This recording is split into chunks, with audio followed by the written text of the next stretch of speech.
Hi, I'm Michael. I'm the developer of Loopy Pro. Over the last few years, I've been thrilled to see Loopy Pro take on a life of its own in the hands of musicians everywhere. And I'm taking a moment to indulge my curiosity to find out what musicians are actually doing with Loopy Pro. This series is my excuse to sit down with some of those artists and ask, how are you using Loopy Pro? What does it let you do creatively that you couldn't do otherwise? How does it fit into your live setup, or your studio workflow, or your songwriting process? But more than that, I want to hear people's stories, how they got started, what drives them, what performance means to them, and what's important. This is a look inside the creative lives of real working musicians who also happen to be loopers and Loopy Pro users. So welcome to the Loopy Pro Artist Spotlight. Let's get into it. I'm catching up with DubFX today, an absolute legend in the looping world who probably doesn't even need an introduction, but I'm going to try to give him one anyway. He's a genuine pioneer of vocal looping and an inspiration to so many of us. He's a street performer turned festival headliner who's achieved incredible success entirely as an independent artist. These days, he's still doing what he does best, bouncing all over Europe, playing festivals and working on a new album, I hear. And he's running his epic shows on Loopy Pro, which is what we'll be talking about today. Thank you so much for sitting down with me today, Ben. It is great to see you. Thank you, Mike. And I'm going to need you to write my press release next time because, I'll do my best, yeah. yeah, that was a great little bio introduction. Thank you. Get GPT to do it for you. Is that what it is? No, that one was me, but, maybe with a little bit of a help from our AI overlords. Whenever I do use ChatGPT, I'm always like, ugh, that's like, they get things wrong. It's weird, doesn't sound right. It's super awkward. Yeah, you have to, I guess, understand its limitations. Totally. So I want to take things back to the start. Can you tell me how you first got into live looping? Yeah, so I started off looping because I saw this guy in Melbourne called Mal Webb, and he was using one of these things. It's called an Akai head rush pedal. This is an amazing loop station. It's really simple. Essentially, the way it works is you record a first loop, like a bass loop, like as in like not a bass loop, but as in like the first loop is like I call foundational, it foundational. Thank you. Like, and I would use it as like a drum beat, and then you can record as many layers on top of that as you want. Like you could record one and then sing for a bit. So what I would do is I'd make a beat, and then I would record a bass line, and that would be the second loop, right? I'd sing over the top, and then I'd add extra layers and sing over the top of that, and then more layers, and you could just keep going up and up and up, and then you could wipe it back to the very first initial loop, the drums. And so what I would do is I'd go on a journey, like consistently, like adding a bit and then singing and adding a bit and singing, and then wipe it back to the drums and change key and do a new bass line, and then do it again. And I would do, that's how I started street performing. So I got really good at learning. So I'd just do one beat, like sometimes, and I would just take a beat like a,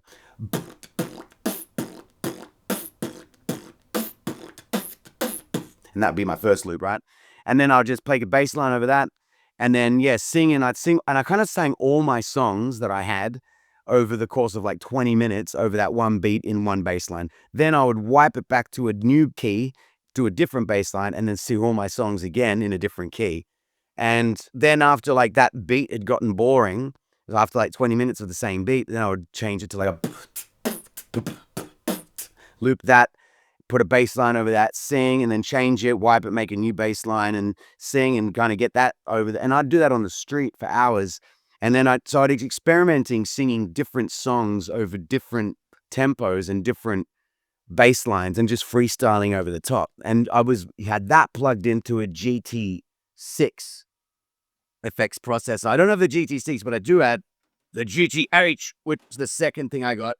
But it's kind of the same as this, but it's gold. And so these two, basically, essentially the same thing. So this is a GT8 plugged into that, and that's where I got all the effects from.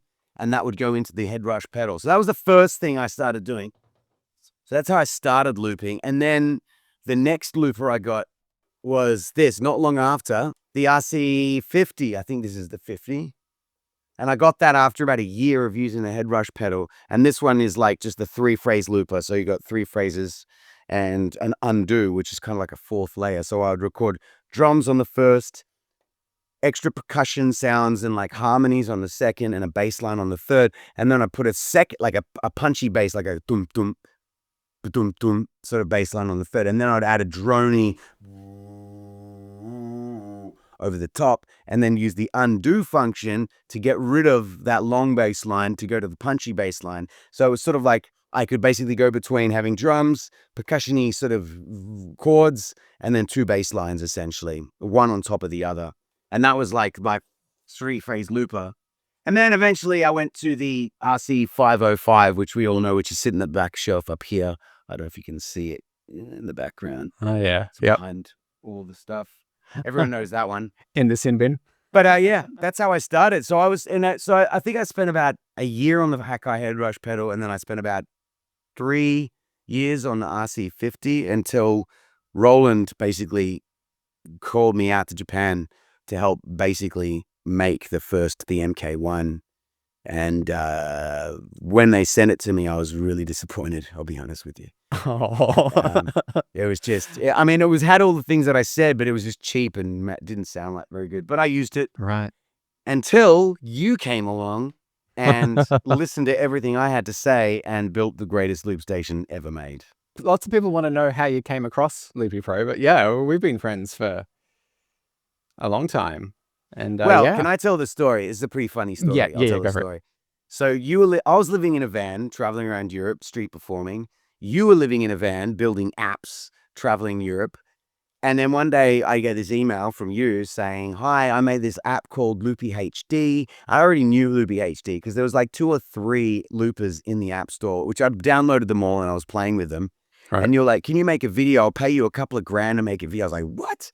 Okay, I'll take your money. I'll make a video for this app because I probably would have done it anyway, actually. Nudge, nudge. Ah, And so so yeah, well, no, I probably wouldn't have. I was pretty lazy. But anyway, like, so I made the video, put it online, didn't think too much of it. And then fast forward, I don't know, like that was 2011 when you reached out to do that video. And then I think it must have been 2012. So it was a year later or a year and a half later or so. Or was it 2 years? I don't know. It was like 2012, 2013. Yeah, something like that. Maybe 2013, yeah. Maybe 2013. I was then having breakfast at a cafe in Callista, I think it was, which is a tiny little village of the Olinda area, the Dandenong Ranges in Melbourne, in a forest. Maybe 1,000 people live in Callista, and I'm sitting there having breakfast, and I hear this voice saying, "Are you Ben Stanford?" And I'm thinking there must be someone from my school or something because no one calls me Ben Stanford, right? And I'm like, yeah, like, who are you? You're like, my name's Mike Tyson. You did the video for Loopy HD, blah, blah. And I was like, oh, shit, that's right. And That's it was so just like weird. the most random coincidence that turned out that you lived like a kilometer away from me, which is Yeah. basically in the forest. That's basically neighbors. You know, there's probably about 15 houses between you and me. So that was pretty crazy. I didn't even, like, when I first heard about you, I don't know why, but I thought you were British. I didn't even know you were Australian. I'm like, I recognize that freaking voice in this cafe, and looked over, and yeah, it's nuts. That's crazy. Yeah. Wow. Yeah. You thought I was British. Yeah, I think a lot of people did because I lived in the UK and my accent kind of changed over time. You know, that's what happens to people. Yeah, Spend mine a did of too, a bit. time. But yeah, so that was it. Like Yeah. yeah, it was crazy. So I don't know. Then you started coming up. We started hanging out a fair bit, and you kept asking me questions about, and you were telling me about Loopy Pro. And I guess it probably took a few years of us just chatting and you telling me about. And also, both of our ladies got pregnant exactly the same time. I think our children are like 2 months apart or something. Yeah. Is that Yeah, right? it was nuts. So we had Sahara lots of was play born- dates. That's right. So we were constantly going for breakfast, and you Yeah. kept on asking me questions about, you know, what the perfect loop station would look like. And I was just in my head, I'm like, well, I've already got my setup that I tour with. I don't need to update. I'll never use the iPad as a loop station. Yeah, sure. I learned something You know? new. Yeah, and you kept exactly why. And also, I don't know, just seemed like too much work or something. I don't know. I just was like, nah, I've got my setup. I don't need anything else. And then you came around one day to shoot a video because like you were doing something, and you set it all up with my gear. And I remember the first time that was still HD, and I was Yeah. quite impressed. I was like, oh wow, that actually worked. I remember noticing it was super responsive, and you actually managed to make it work with my GT10B as the controller. And I was like, oh, that's kind of cool that I don't even need a controller. I can actually use the GT10B to be the controller to make the loop station work. And I was like, wow, that's pretty interesting. And then you kept asking me more questions. And then one day I think you just said you got me to make a tutorial or something, or I can't remember what happened, but you got me to use Loopy Pro. It had come out, and I had it. It also turned out that the mixer that I use, which is the Allen and Heath Q-Pack, happens to be an interface and has OS capabilities. And so I was just like, well, technically, it would basically work if I just used that with a hub and a controller. And I basically tried it. I can't remember why. I think you got me to make a video or a tutorial for you or something. Yeah, and maybe. I plugged it all in, and I was like, this is the future. And by doing it and just using it, I realized, this is way better. Because it basically, I used to have to use the RC505 and a drum machine to run my backing tracks and my drum tracks and the loop station in it. And now it's all consolidated into basically just the iPad and a controller. Yeah, iPad and a controller. Exactly. So that's the quick, I guess, overview of how that all happened.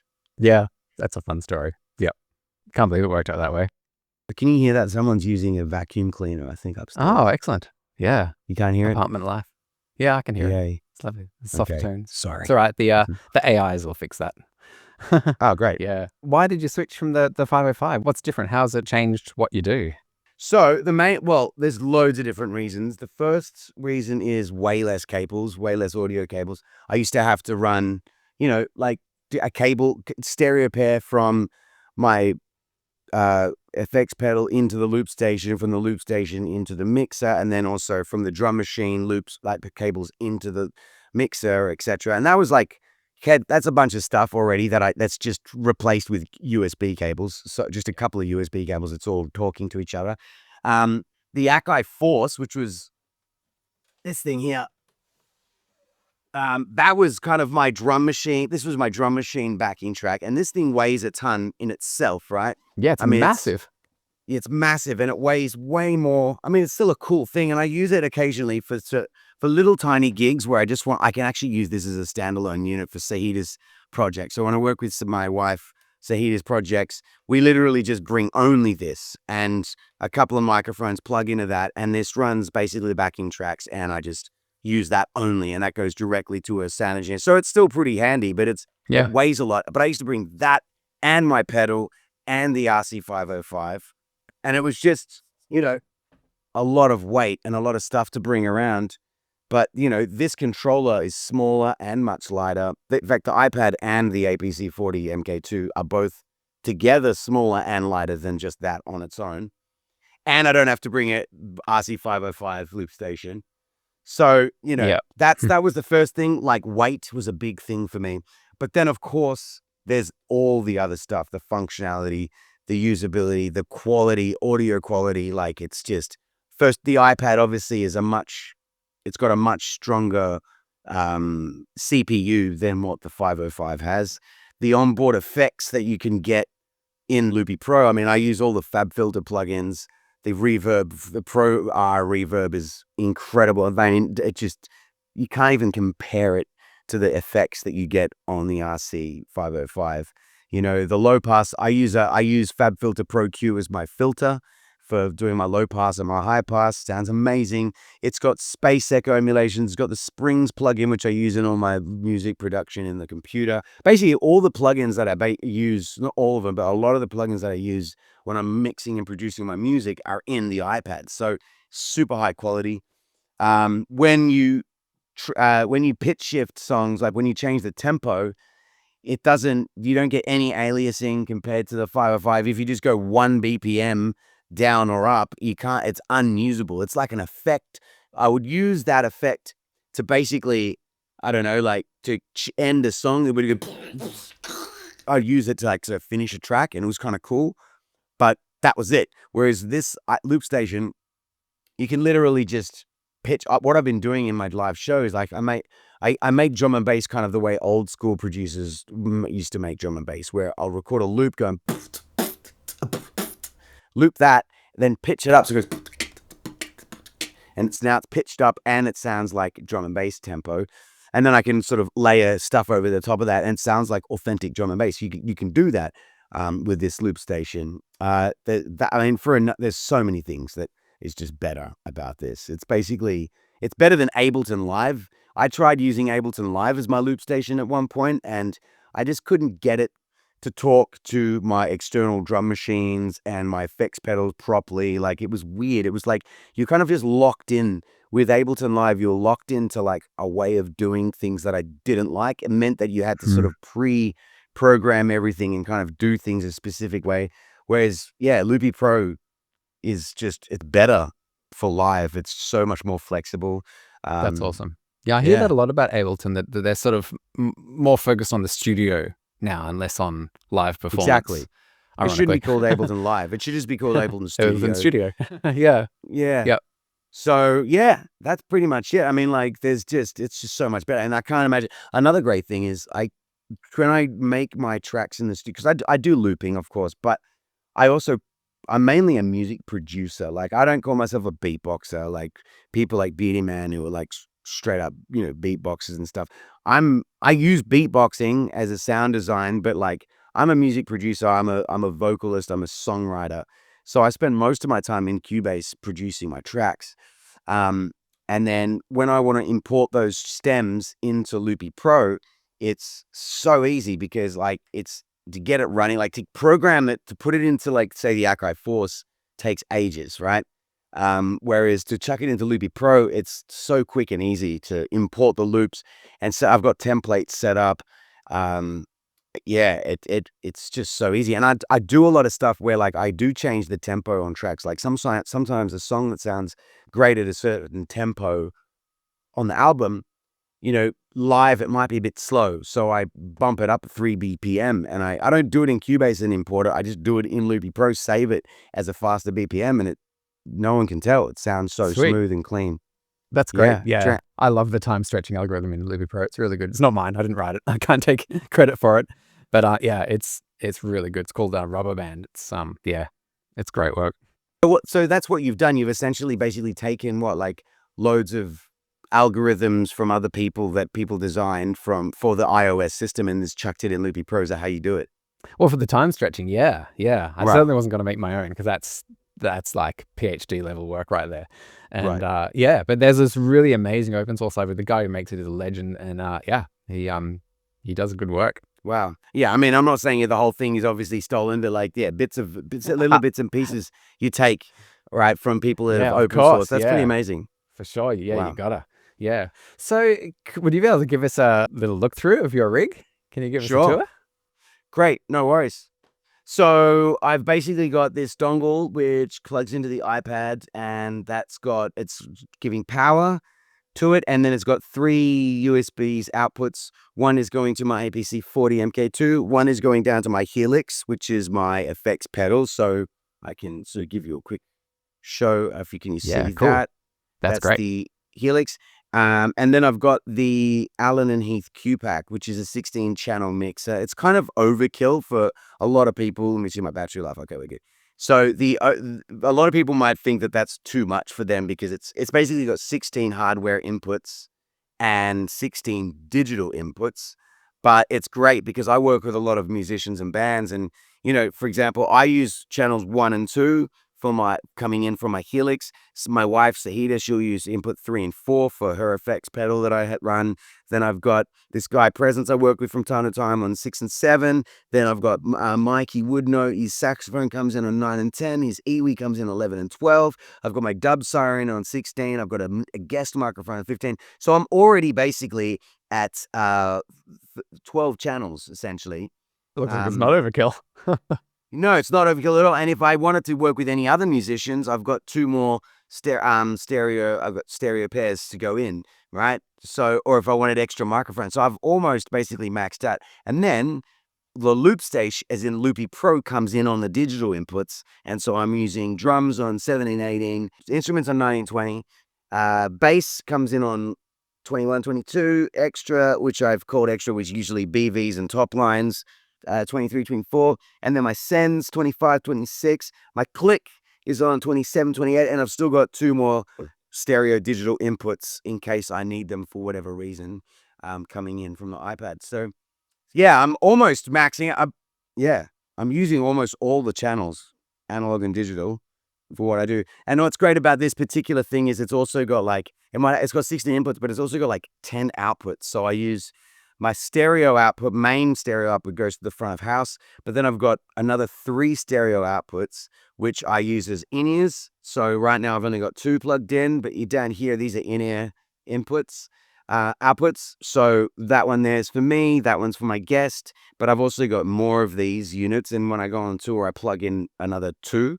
So I have 4 stereo outputs if I need 4. And then basically each person gets an independent mix. So, I go in here, essentially, and I can just choose I can create different volume mixes for each pair of headphones or the front of house mix, if that makes sense. So, it's a super flexible mixer in itself, plus iOS capability, so you can receive the iPad. So this is kind of like a really important thing for me. And it's a rack, it's small, and then my rack becomes a table for me to put my setup on. And for the geeks out there, I've used a drum stool. This is a drum stool under here.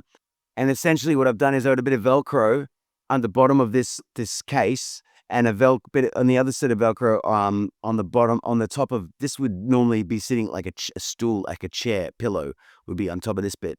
And so this folds down and goes into the back of the unit, like in the back here. It sits in there when I'm traveling. And then basically my setup is really small. It's literally just this rack case, and then I've got like this other case there, which is open out there in the hallway. It's like a guitar. Pretty minimal. Yeah, it's super minimal. That was the other thing, it was really big. So like the original setup was bigger. Like I had a much bigger road cases and much bigger rack case. So everything condensed and became lighter, which is amazing. Now I used to travel with like 55 kilos. Now I'm traveling with 40 sort of thing, maybe.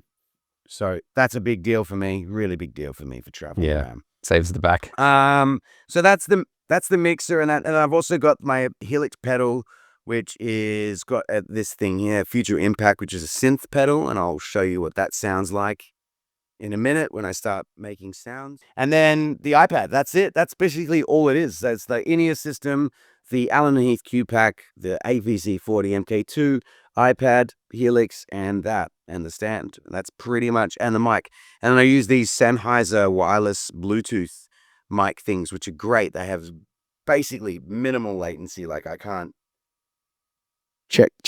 There's just like no latency on that at all. Yeah, and that's reliable on like festival stages and things. Oh yeah, I mean, look, yeah, it doesn't have the greatest like length range, like, but I think there was one gig I did in, where was I, in Romania, where they had this huge catwalk which went out into the audience. It was like 100 meters, and I could get about halfway before it would start cutting out, and I was like, damn it, I really wanted to go to the end. They had like flamethrowers coming off the end of it. I was like, sick, I want to go down there, but I couldn't. Wow, amazing. Is it reliable? Is this whole rig reliable? How well does it work for you? Yeah, super reliable. I mean, like the original setup that I had was also super reliable. It was always really good. The only thing sometimes, I mean, I don't know, like I've obviously had I made all the mistakes, and now it's pretty much fine. Sometimes, like what happened, like the only time things like that screw up for me is if things break, obviously, like, so, and sometimes some of the things are really difficult to get good quality. Like the dongle that I used to have, that I was using before, kind of broke because I stood on, basically, I don't know, something happened and it stopped working. So then I had to do a couple of shows without a powered USB hub. And then when you don't, if you don't have a powered USB hub, then you basically, sweating bullets. Yeah, and so man. and for the last, I got through like 90% of the show, and then for some reason it wasn't reading the Allen & Heath mixer as my sound card. So, but what's crazy is the Helix is also a interface. It can run as an interface. So what ended up happening is it switched over, and then the audio, it basically started routing all of my tracks through the Helix and then back into the mixer. So the mixer just became like an analog mixer at that point, which is fine. Nobody could tell except me, because I didn't have the same in-ear mix, right? I had the same in-ear mix that they were having out the front, which means my vocals too quiet for my in-ears. But it's fine. I took my in-ears out and I sang. I got through the last 3 or 4 songs and no one could tell. So that's what's great about it. Oh my God, well done. It's like a backup system having the Helix. If the Helix didn't have interface capabilities, I wouldn't have been able to continue the show. But then obviously I just went out and bought a new dongle and I'm fine again, right? So that's the only thing that's unreliable. It's not necessarily the software. It's the modular bits of hardware that you have to put together. Once you've figured out, I think that's the thing that a lot of people kind of start having issues with Loopy when they first start, is getting all the bits, the right bits that talk to each other. Because there are some hubs, you can spend a lot of money on a hub and this hub doesn't work. You know what I mean? Like I bought the Electron hub, which it cost me like 250 euros. You know, it's metal and it's powered, and that works worse than a 30 euro one. You know what I mean? That I bought. That's come on. I know. So I was going to say, you probably just need to spend enough on a hub. I guess not. Yeah. No, it's not the amount you spend. This last one that I bought is actually really reliable. What is that? It's some weird. Yeah, what is it? Copland. You know. So the one that I had before was actually was great, and the only reason it broke and exploded was because it had 4 USB ports to run all my setup, so that was great, and then I had 3 that just distributed power. So one of those went out and charged my iPad, and then the other 2 would charge the a second pair of the Sennheiser things while I'm doing my show. So I'd have on rotation, a pair would be charging from the hub, and then the other pair I'd be using, and then the next gig I'd already have the charged pair, and I just swap them over, and it was great. But then I did this show where it was charging, it fell off, and I stood on it, and that basically broke the cable, and then that basically blew up the USB hub. So it was my fault. I stood on it and destroyed it. The USB hub was fine. It's not that it was an unreliable hub. I think it's short circuit or blew up some kind of a thing on the inside because the power. And then I didn't know that. I got to the next gig and, it wasn't working. And so I was like, oh shit. So then I had to do the gig without bus power. But yeah, other than that, like everything's That's great. hairy. I did the first time I ever did a gig with Loopy Pro. You had a dream that you remember this. Yeah. You had a dream that it wasn't working, and you were there with me. I'm in Berlin at the time, or Hamburg. I was in Hamburg, and your dream was spot on. What happened was I did the sound check. Everything was great, and then I went backstage. I came back out the front, and the iPad had run out of battery, and I'm like standing, and everyone's like, yes, and I'm like, oh shit, there's no power. And I had to sit there and let it charge for like 30 minutes. And we're just going to sing some songs together. Oh my God, that was so embarrassing. And it was like, it wasn't anyone's fault other than my own, But also that was using the old iPad, which had a lightning connector. And that also was a bit of an issue back in the day. Yeah, they're awful. The lightning connector was so unreliable and it would just fall out. And if the bass frequencies would just knock it, and just the tiniest little fraction of movement would stop it from working and it would disconnect. So that was such shit. a bad design. You're telling me at one gig you were moving around a heap and you like whacked it out of the port. Yeah, I'm sure that happened a few times. And obviously then I upgraded to the USB-C, and it's fine. And the USB-C clicks in, everything's good. The point is with Loopy Pros, because of the fact that it's modular, it's not an all-in-one system like the 505 is. But once you get it all going, the quality is just like a quantum leap. And it's just getting to the point where everything, and I've got friends that I've got moved over. Like I've got a guy in Japan, this Buddhist monk, Yogetsu, and he moved from the RC505 to Loopy Pro. I think you've been in touch with him. Have you spoken to him? He told me. Yeah, we're in touch. Yeah. And my boy Andy V as well, who I used to tour with, he's now in the process, literally as we speak, of setting up his new setup with the Loopy Pro. I've got a lot of people on to Loopy Pro. Thank you. And they keep hitting me questions. And they're frustrated because like, I can't get this thing to work. And it's like, it's always the simplest thing that they haven't, but because they just got to get their head around how the software works and getting the right hubs. And the craziest one is the Apple hub. This one here, for example, right? This one does not charge the iPad properly. You have to buy a third party to charge the iPad and use it for some reason. And everyone I know my God. buys the Apple one first. Of course you do. And they're like, it's not charging. Yeah, of course you do. Wow. And then you charge it, and it doesn't work. And then you buy just some random one off Amazon or whatever, and it does That's work. wild. Yeah, isn't it We're going to crazy? have to get a complete rundown of all the gear that you've got and put it in the comments below this video. Yeah. So I can... Well, the good thing Ugh. is, like I was just in America and I just went to a Best Buy, which is sort of, like a Office Works or whatever equivalent. It's like where you just go your electronic stuff. And for literally like $20, I bought a new hub, which works brilliant. So it's not like it's hard to find the equipment. It's just, I find that as long as it just, I think these days as well, more and more, everything's working more solid than when I first started like, a few years ago. Well, that's yeah. interesting. You think the quality's gotten better? As in, like, I don't know. I guess, yeah, I think everything is just like, everything's always getting better a lot of the time, right? I don't know. You might get unlucky and find some hub that doesn't work, but yeah, usually the cheap sort of ones work the best, That's actually. so weird. They might not last as long, so you do have to have a couple in your case. I've always got a couple with me. Yeah, that's probably the way to go. You just buy 5 of them and then just have them there if you That's need to right. switch them out. Oh my Yeah, God. like 2. I mean, I've always got a second one in my case ready to go. So, Yeah. Yep. That's smart. Do you you mostly do gigs at night and stuff, but when you're on the street doing random things, do you have any tricks for managing heat and sun and sweaty fingers and yeah, I mean, that is a bit of a problem, is where if you're playing in the direct sunlight, the iPad can heat up and it just says no. I've had to put my iPad in a freezer once because we were shooting a video on a rooftop in Athens, and we set it all up and it was in the blaring sun, and I had to literally chuck it in a freezer for like 20 minutes just so we Wow. could get the take. But cryogenic? I'll be honest with you, Cool. like I would never ever go busking and just be in the sun ever. Like that's just suicide anyway, especially with my complexion.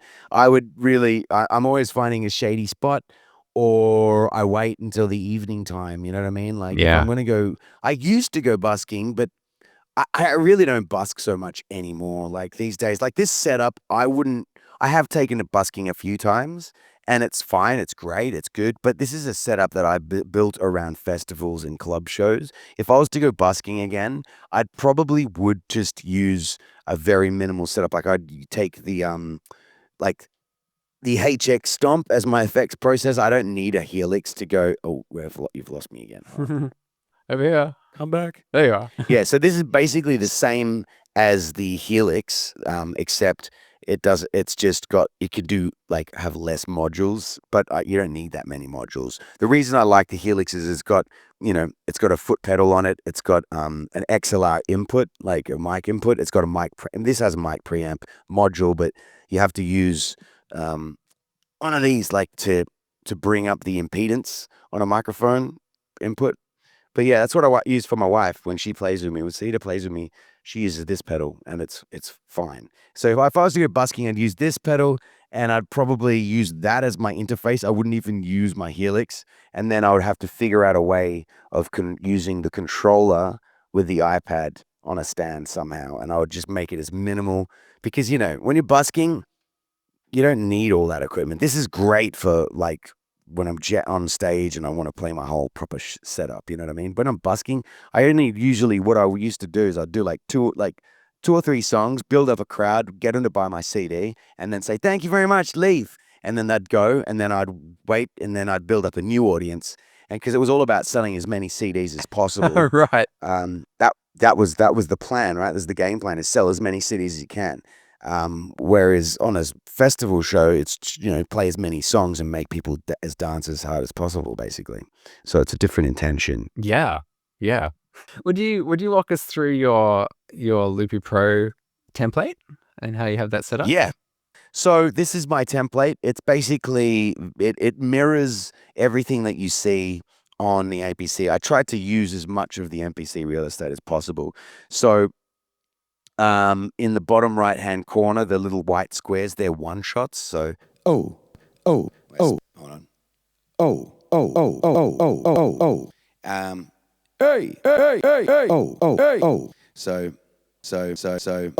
So So I've got those 4, and then they only are routed into the green channels above. The purple and red are I use them for bass. So they basically are essentially, I think there's only the 2 red ones and are just more for like when I want to use punchy sort of bass sounds, whereas the rest of the purple ones are more for droney heavy bass wobble sounds. And I've got like an effects unit running on that. So let me have a look if we can see it. Here we go. So these are the plugins that I'm running, and I've got like the send and return. I'll show you the sounds when I start making sounds. But basically I've got like this sort of saturation distortion running on this channel, the purple channel, so that when I bring that level up, you can see it moving on the screen there, the C. That sends it to this crazy complicated chain, which just basically makes it sound more aggressive and heavy. The blue I use for sort of chordal vocal sort of harmony stuff. The orange is drums and the yellow is percussion. And then the bottom left-hand corner, that is the slicer. And I use that for slicing up the first loop that I make, which is the beatbox. And another cool thing that I love about Loopy is because I used to have to obviously do this thing where you're constantly dancing on the pedals, right? Where you're constantly like changing, because I've got all these different banks with all the different effects pedals. So beatbox is on bank 1, the harmonies is on bank 2, etc. Hello, bass sounds.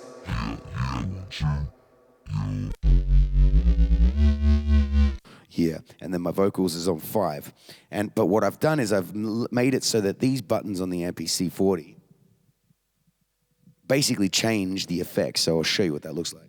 So when I press these buttons here, it basically changes the effects, and I'll show you now. Without touching the pedal, see it's changing patches.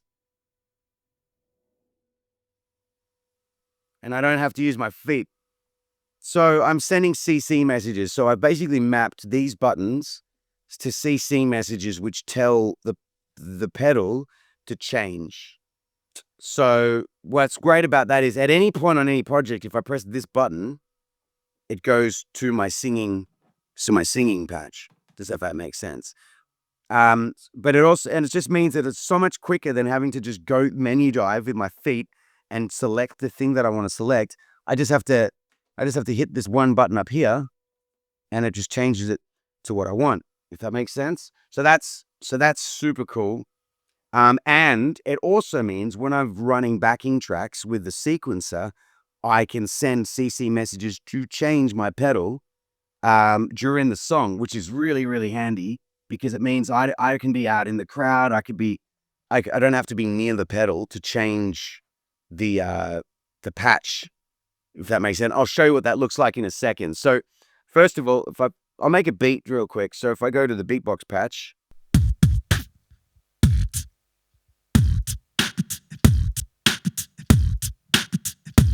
one super cool thing, and this is one of the things I told you to do, to add, amongst many others, is the rounding up the tempo thing. Because it used to be like on the RC505, you make a beat and it'll just be like 94.7 or whatever it is, right? And I said, just make it so that it can round up to the closest thing, because the great thing, because then now I just made a beat and it says it's 94 BPM. It was probably 93.7 or something, or 94.2, and it's just made it 94. And that means that whatever I do now, if I record it, if I just hit record, later on, if I want to import the stems from this live recording into Cubase, I just have to hit 94 BPM and it's all in time. Whereas it used to, and you could just chop sections up and it's just the best. So, That's great. Yeah, that and set lists. I told you to put set lists in, and that did. was my idea. And that's a great one as well. Yeah, you use that a lot. Yeah, and whenever I tell people who are using Ableton about the set lists thing, they're like, "Oh shit, that's so much better," because they have to make one project for the entire live show. Oh whereas, god, right? Whereas I make one project per song, and then you just flick through and put them in. So yeah, just nice. That was good. Yep, Good idea. Good idea, Ben. Anyway, so got the beat rolling, and so I've got the slicer. And I've also got a reverb on the knob up there, the first knob. And what's great as well is I've got a transient designer, a couple of different transient designers. So if I turn them all off, this is what my beatbox would sound like without all the effects. So that doesn't sound bad, but listen to how much tighter it is. Let me just get these back up. When I engage them. One. Just so much snappier and punchier. And everyone's always like, oh my God, why does your beatbox sound better than any other beatboxer? I'm like, transient design, baby. So that's that. Then I'm also running, what are they? So I use Knock. I don't use Knock so much anymore, but it is on this project. Knock's pretty good, but it's quite CPU heavy. Whereas I really do like this one here, the FAC Transit. All the FAC plugins are really, really good. I think they're really high quality. They work really well, and they don't use much CPU. So that. I also really love Saturn by FabFilter because that's quite low CPU. I don't have it on this particular project. I mainly use that more on stems. So yeah, that's that. And also what I do is, if you see, look at the sends. I've got on an E send. I'm running it to FabFilter. And what I can do is I can see, essentially, I use this as a way of basically calibrating all my sounds and making sure, I'm going to put that on a slow.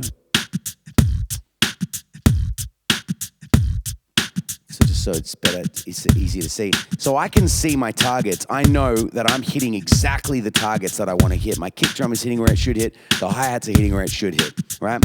If I want to add an extra hi-hat now,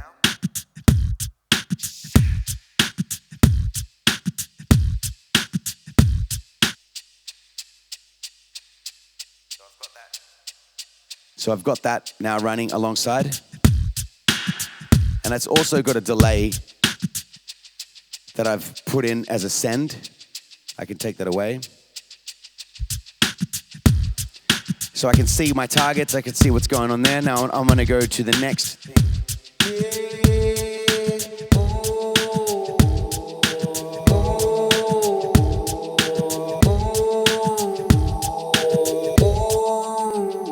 So that's obviously got a phaser, which is probably the FAC phaser. Oh, yep. Was that a chorus? Yes, the phaser. So that's a really nice sounding phaser. I can take that off. Just gives it that extra bit of vibe.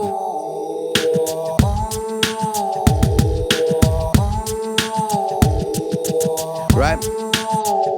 And I've got a low pass filter, which I run across all my channels. I'm using your stock standard one on this project.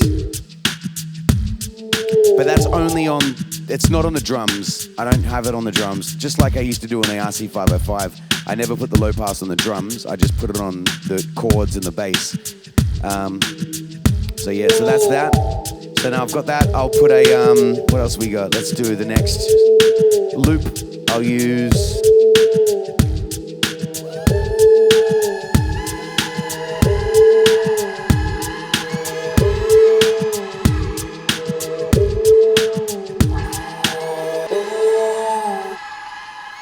so I just made that loop there. And then what I can do is I've got an effect tricks plugin on this one, which does this.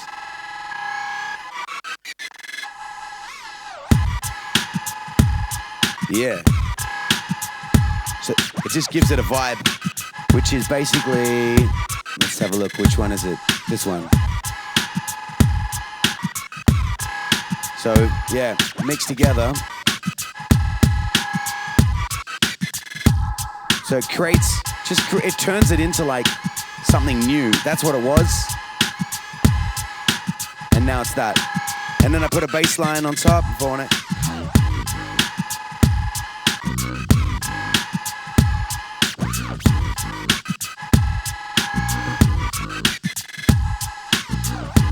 So see how I made a punchy bass sound on this channel, these red ones. I only ever need one or two. And then I'll do a Droney bass sound.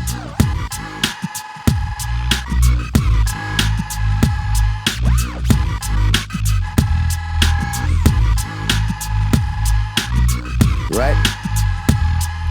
And now I put the the low pass filter.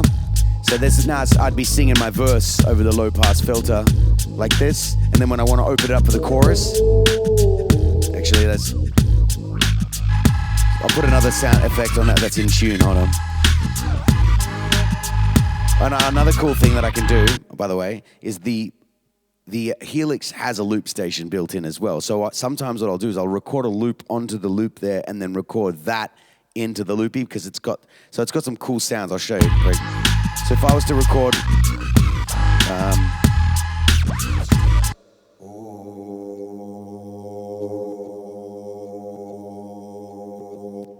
and then I just erased it. But point is, hold on. It normally does this crazy weird thing when it loops. It's not working. Hold on.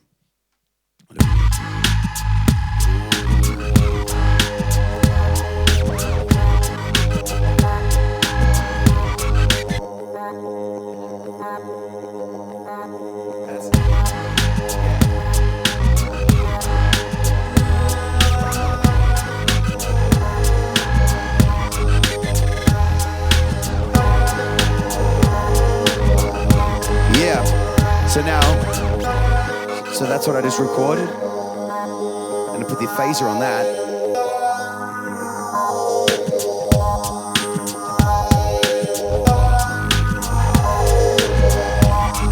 So that's quite a thick sounding loop. When it's all running, that's big. There's a lot going on there. And then I can just bring it down to the low pass filter. I've also got a high pass. And for that one, I'm using Pro Q.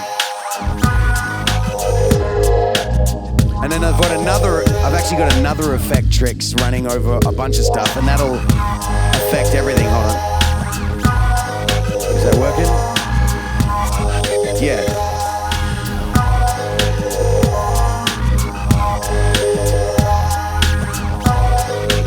It's very minimal. Just gives it an extra bit of swing on the drums. There's a few little effects that happen at the end of the 16 bars. It should happen. That bit there. There it is. Hear that? That's just an extra little thing at the end of the 16 bars, just to give it a bit of extra movement. So it's not just a static loop. And then, of course, I've also got a bunch of other sends. So on my vocal, yo. So now that's using Dub Station, which I love this plugin. I mean, I use this in Cubase all the time. It's like one of my it's like one of my delays of choice for a lot of reasons. So, yo! And what's really cool about it is I've also got a big delay on my Helix. So when I combine them two, I could be like,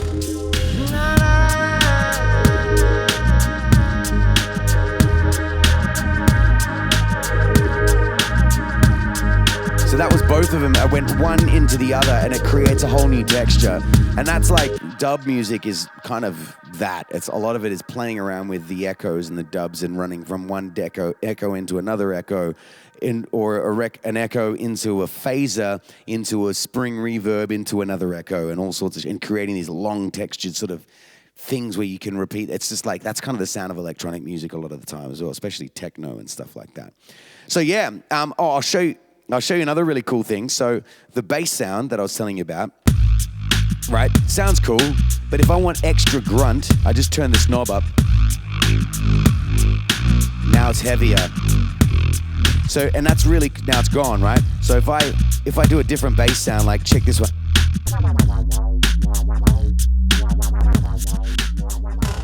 Right?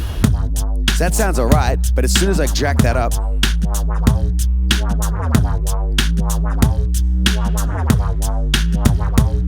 you know what I mean? It's just got more vibe.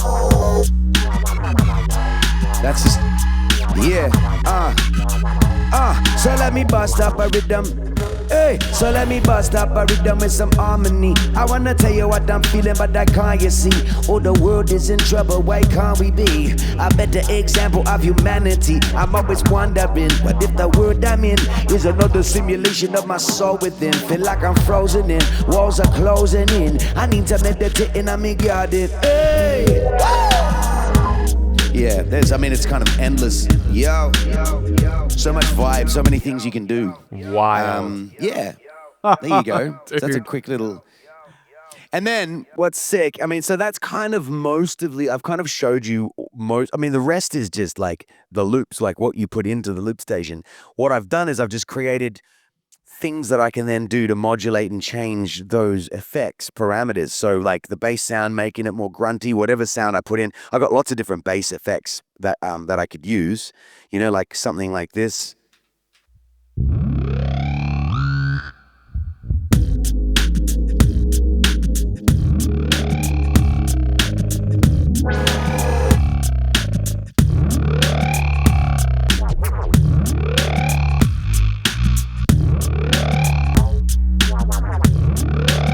So I can go between those different. Oh, I forgot the one shots. Hey. So. Right. So if I went back in, let's record them in. Hey. Hey. And then I've also got a reverb on this channel, and that reverb will actually it's on the channel, and it increases the wetness mix, so it goes back into the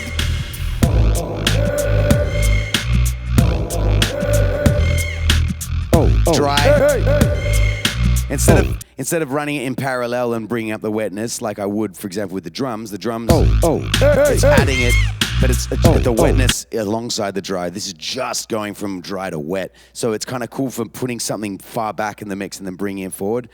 Little things. These are all production tricks that you use when you're producing music. That's the thing. I mean, I'm a sound designer, music producer, but I apply that into the loop station to my live show. And so, having that awareness. Yeah, there's some wild sound design in there. Yeah, that's nuts. You're just doing that live. Yeah, and then obviously, and the rest is just the tempo, right? So going, okay, let's do a beatbox in hip hop, 94 BPM, or let's do a dubstep beat in 140, or let's do drum and bass at 170, or all that's basically, once you have the knowledge of like the tempo, and also keys are really important. Like if bass music is usually in the key of E, F, G, around that area, because that's where the subs hit the lowest, and that's where also having a knowledge. This is what I keep telling people: learn how to see the spectral analyzers. So for example, if I play everything now, if you look at this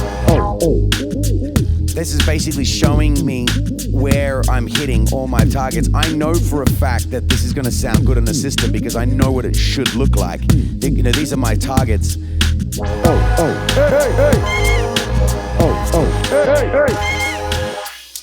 See, you can sort of see what's happening.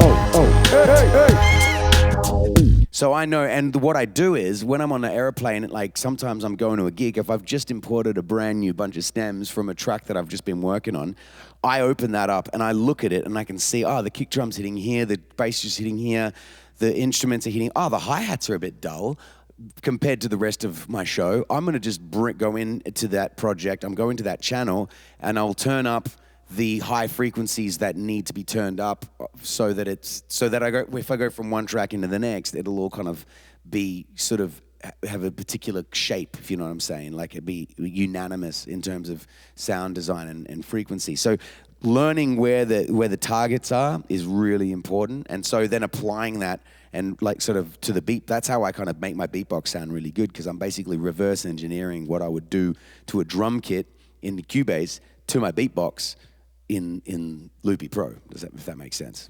And then what's great, so check this out, right? So say I've got this beat rolling and I want to go to the next track in my set. This is what's awesome, right? So this is running, and then what I'll do, I might take out the drums and that and hit next. That was a bad example. Yeah, that's great. It's because it wouldn't normally do that. It's the screen recording, I think, that's doing that, because normally it's smooth transitioning. I swear to God, it never does that. But it does do that if I change the buffer. If I move the... Hang on, where's my buffer sitting? Like, I might have changed it, but I don't normally. Yeah, I'm on 512. If I change the buffer up to 64-bit or 32, then there's no chance of getting a smooth transition between, because I'm using a lot of plugins. And also that project, the Beatbox project, has got the most plugins, right? So it takes a lot of CPU to then go from the next one. But I'll give you a better example. So this is like, say, ooh, here we go. I'll show you something here real quick. So when I'm going, let's go to the sequencer, because this track has a sequencer. So you see these little gray dots around the screen.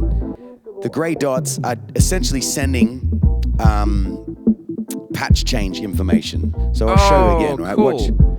So what I'll do is you can see the gray dots on the screen, the little tiny little dots all around. They're basically just audio. That's like the audio on the side. But what I've done is I've turned follow actions on, and they just send a CC message on the sequencer, which tells my pedal to change. So I'll go to the beginning. So now what it's done is it's put like a megaphone sound on my mic. Now watch this. It's gonna change. The megaphone sound's gonna turn off. Yeah, 1, 2, 1, 2. Yeah. See, it turned off, and now my vocal sounds big and heavy. And now it's gonna do it again. It's gonna turn the green one off. Yeah. One time. It turned both of them off. And now that's got less delay than before. So essentially, what that did was, and it's gone back to the original sound because it's gone to the beginning of the sequence, and it's turned all of those on, and I just have to turn off like that. So essentially, the way my vocal chain is set up is that I've got a whole bunch of different things that I can turn on and off. I've got a ducking delay, so if I'm like right now, you can't hear the delay until I stop. It kicks in after. It's called ducking delay. Whereas I turn the ducking off, and now you can hear the delay. So that's better for choruses when I'm singing long notes. I want to have delay. Excuse me. Then I've got this thing called megaphone, which makes it sound like a megaphone. And I've got another thing which changes the preamp to sound from a line input to a mic input, which makes the vocal distort. If I go, oh, you can hear it distorting. Whereas if I go, oh, it's not distorting. So if I'm rapping like, yeah, one time, it sounds like it's distorting. Yeah, one time, it's not distorting. So I use that as an effect a lot for different sounds. If I'm rapping, I put the distortion thing on. If I'm singing, if it's reggae music, I have the distortion sound. If it's soul music, I don't. It's different. I use it for different things. Anyway, so that's the sequencer telling my pedal to turn things on and off, which is great because it means that I can be out the front. Because normally I'd have to come back and control every single element of my pedal and turn on the delay, turn off the delay, turn on the megaphone, turn off the megaphone. I don't have to do that. Tracks like Fire Every Day, like this track here, it's just gonna do it for me. I can go out the front with my wireless mic. I can walk down the catwalk and touch, like do all the rock star shit that everyone, wants to do. And then what's great and what I love about it is that I can then highlight, where if I go into like the pen tool and I highlight all those audio follow actiony things, if I highlight them and hit copy and then I open up the next project, I can just paste them in and they're ready to go. Like I don't have to reassign the follow action, like it already knows each thing. All I have to do then is go into the sequencer of the next project and put them around where I want the pedal, the effect change, because it's the same ones. Like I'd only have 4 different things that I want to activate and deactivate anyway. Right, yeah. Or 5. In this case, it's 5. But they're just different combinations. Those 5 are 5 different combinations of the on and off switches that I have, basically. So yeah, anyway. That's great. Point is, I love it. So what else? This project here, if you look at the project, I've got a lot of Saturn in the, I use Saturn a lot. Because when you mix down a project in Cubase, for example, and then send it through the mastering chain, the stems are going to go through. They're going to get combined in the master bus, and they're going to be EQ'd, compressed, maybe multiband compressed on certain frequencies, so that certain frequencies don't build up too much, like in the low mids, the high mids, whatever. Going through a clipper, going through a limiter, and then it's the final sound that you get on the album, right? But then when I'm exporting the stems to put into Loopy Pro, they're not running through that, and I don't want to run too much on the master bus because that can also add latency. So what I do is I sort of do stem mastering, where I basically apply similar things that would happen, in a mastering sense, to the things individually. I basically beef up the sound of the stems. So I find Saturn is my favorite because it's a multi-band. It's got dynamics on there. If you look in the bottom left, there's like a dynamics thing that can tighten things up or extend the tail of things, like make a reverbs bigger or tighter. I use that a lot. I love the algorithms that you can use from warm tape sounds. So if you look at, like, my low band is a warm tape, my mid band is a clean tape, my high band is a clean tape, etc. And then what I'll do is because I have to end up creating like various different versions of each project, because I might have a Fire Every Day solo where it's just me. And in that case, I want the horns, for example, to be much louder and present when in the mix. But then when I tour with Woodnote, I'll have a different Fire Every Day project where the horns are a little bit quieter because he's playing the horns over the top of the horns. Or sometimes I've got a project for me and Sahida where she does a verse, so I have to add an extra verse in the sequence for her. And so what I do is I save presets inside the plugins. So look at the folder. There's Fire Every Day Drums. I've named it Fire Every Day Drums. So then when I open up, the new project, if I say tweak a project for solo and I've made it sound better, then when I open up the one for Sahida and Woodnote, I just have to go in and load up the new version of the preset that I've now done, because I'm always saving presets per song, per track, if that makes sense. Does that make sense? Cool. Yeah, it does make sense. Yeah. So it makes sure that I'm always constantly calibrating and updating. And again, I'm doing that by using, FabFilter Pro Q, that tells me everything I need to know. And if you look at the curve, on this, it looks very similar to what the targets are hitting the same spots for my beatbox project. Hi-hats are in the same spot, kick drums in the same spot, bass is in the same spot. And then if I want to just solo, I can just look at the drums, see where the drums are hitting. Hit this, the bass. Where's the bass? Doom. Right? I can see where everything's going. Yeah. That's another cool thing I love doing. So I've got this on the this is a better project to show you. So I've got a Fab filter doing a high pass and a low pass here, and then another knob doing the high pass. And then that's also running into a dub station, so you'll see the mix knob will go up. So it adds a bit of delay. There's a little bit of delay on the low pass. It's dry again. High pass, a little bit of delay. Just makes it sound a little bit, if I turn that off, it's just not as cool sounding it's just very clean when I low pass. There's just less vibe, less, but when I bring it in, it just gives it a little bit of extra. That's a trick I got from using the Chaos Pad, because the Chaos Pad that has like that kind of stuff where you use a low pass and it's got a delay in it. And it just does that. It just makes it sound funkier and cooler. Anyway, so that is something that I do a lot of. Let me show you going from project to project. So if I go into the next project using the setlist thing, I'll just force it. Clean, right? So clean. And I can go to the next project again. Ooh, with all the delays.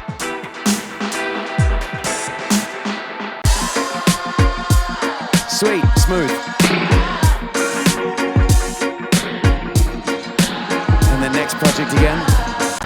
Ooh, yeah, screen recording is not recording. Here's another project I'm going to show you, because this is really cool and interesting. So as you saw the last 3 projects that I was using, what I did was I split up the sections, stems, into clips, so that I had like a row for the verse, a row for the chorus, a row for the second verse, a row for the second chorus, so on and so forth until I go. And that way I can basically change the sequence live in the moment, or I could hit the sequencer and run it through, or I could just like turn the sequencer off and do it live. What I've started doing now is I just import all the stems as one track. So now instead of having lots of different clips, it's just one clip for all the whole drum track. And then what I've done is I've created these buttons which then tell it to skip to certain parts of the song in the timeline.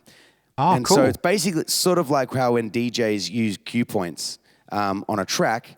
And, that's really cool too. So if I hit play, I haven't mapped it to buttons here yet. But if I want to go straight to, say, the bridge, I hit that, it's gone straight to the bridge. I want to go straight to the second verse. And when it gets to the 2, 3, and second verse, I want to go straight to the outro. Yeah, so I might even just start doing like this from now on. The only difference is if I want to create a whole new, because a lot of the songs, what I tend to do is when I jam with other musicians and I want to create a new, the cool thing about the old way is that you can recreate sequences and change the order of things really easily. With this, it's a little bit harder because you got to cut and paste things and find the spot and move it around in the sequence. It's a little bit more finicky, but it's much simpler in terms of just playing back stems and hitting the sections that you want to go to. You know what I mean? So how are you doing that? How are you jumping between the sections? How does that work? So the timeline, you taught me how to do this actually, but Ask obviously the we're doing developer. this for yes. Yeah, you showed me how to do this. But essentially what they are is you tell it in a follow action. So I created a button, which then, if I swipe up, if I go in here, it's seek timeline and then the position 8 bars. So or the next one is, seek timeline 40 bars. I knew that. You knew that. Well, you told me how to do that. So Yeah, right. so that just jumps to the different sections in the song. But all I have to do is now map these buttons to the buttons on the thing, which I haven't done yet. But so that's that. That's all that is. And then, the rest is the same. I just use the same plugins, EQs and, filters on everything. On this one, I'm using a different delay, which is kind of cool. I like this one. It's just another different kind of delay unit, which has a reverb built in. So it's just a bit more washy sounding.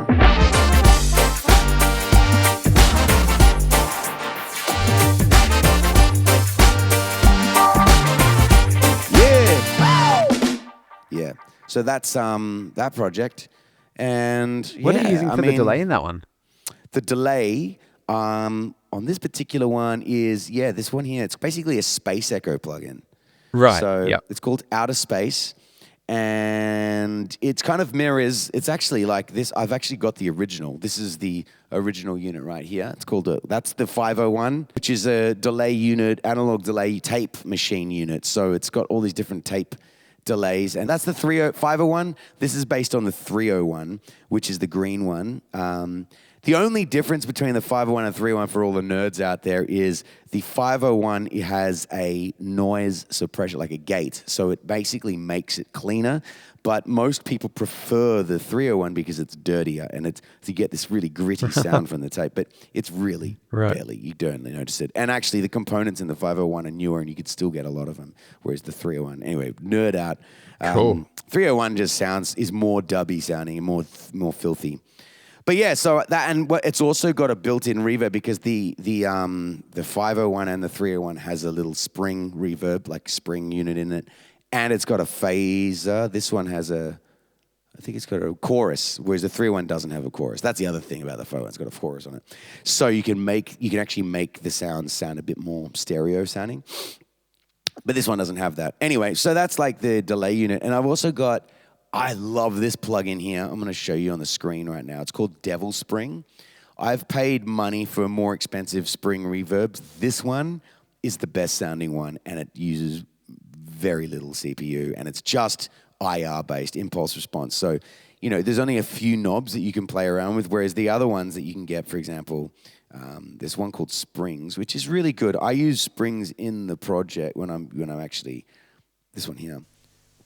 Ooh. Automatically puts a bit of sound, turn the sound off on it. Yeah, but this one here, I use this in Cubase all the time because this is like a really amazing, it's got all these different algorithms for springs. You can't see it right now, Mike, but you will see this later on the screen recording. It's got lots of different algorithms and it's got way more controls and it sounds great, but it just doesn't have this, there's something more filthy and messed up about this particular one. It just sounds, and if I play it, if I just like,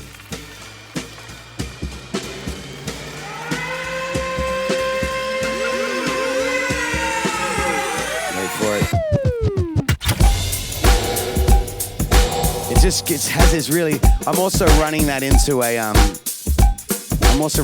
phaser. So if I turn everything off and I turn off, I've actually got an EQ, a reverb, and that's the sound purely of the Devil Springs.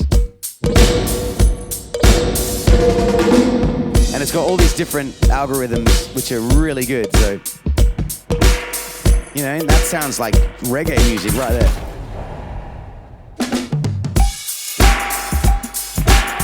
Whereas then I'll go to a different one here. That's horrible, that one, but anyway, there's all different ones. And then I love going that into the FAC phaser.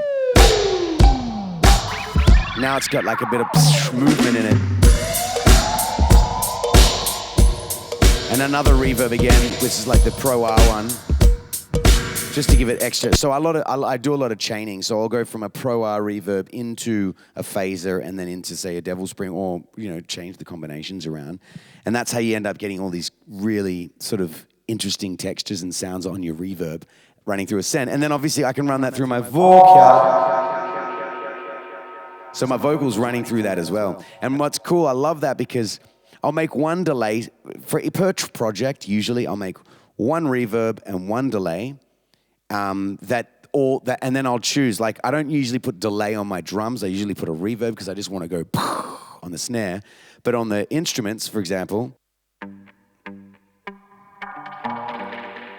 I want to have the delay on the instrument tracks, right? And on the horns as well. Oh, they can't hear them.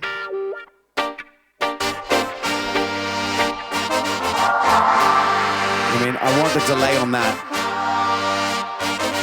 So I don't necessarily want bass or delay on my bass channel, but anyway, so for my backing vocals and for my instruments and for my horns or my top lines, I'll want a delay reverb, but on my drums, I just want a reverb only. And sometimes on the bass, I just want a reverb only. But then what I can do is I can then run my vocal to both of them or one of them, and then everything has this unanimous.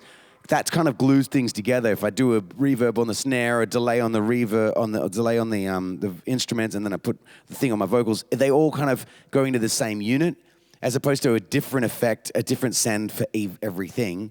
It can end up sounding quite confusing. So that's kind of one of the keys to production as well. Anyway, like back in the day, people had one reverb unit, one delay unit, and they just sent all the instruments to that, and that's what kind of gave it a sound.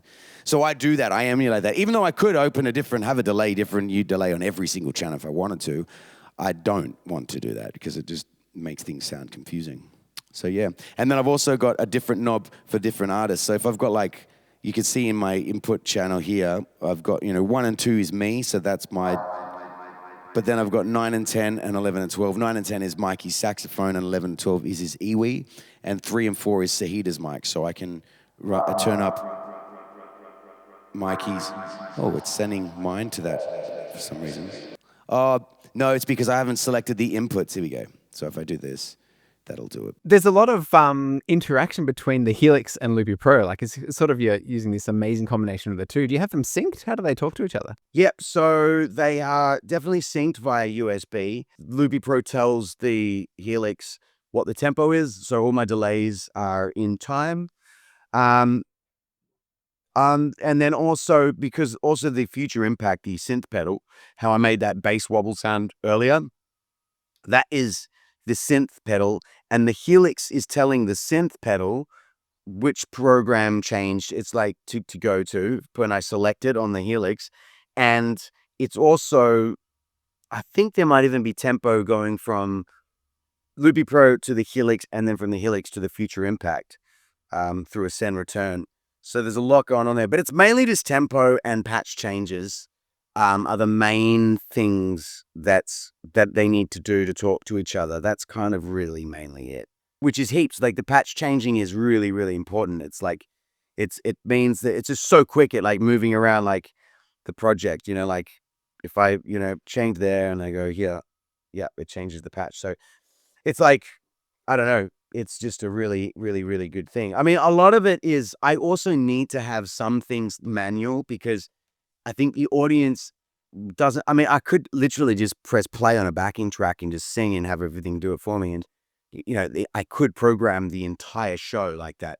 But I make a point that's another thing I was going to say. One cool thing is I can actually, on my beatbox project, I can literally build up an entire array of loops from beatbox, hi-hat, extra hi-hats, harmonies, bass sound, second bass sound. I can do it all just using the pedal. I don't have to touch the APC40 if I don't want to, because I basically got it set up so that each patch has a record button which corresponds to a specific clip.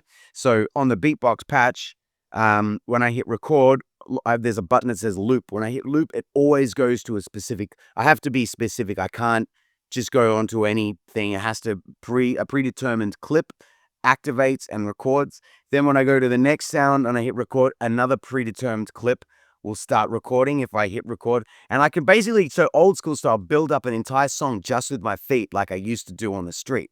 Once they're all in there, then I can use the faders with my hands. And if I want, I sometimes do a combination where I'll hit record on the pedal, and then to engage the loop, rather than hitting it again there, I'll actually just hit it with my finger just because I'm there or whatever, I'm looking at it.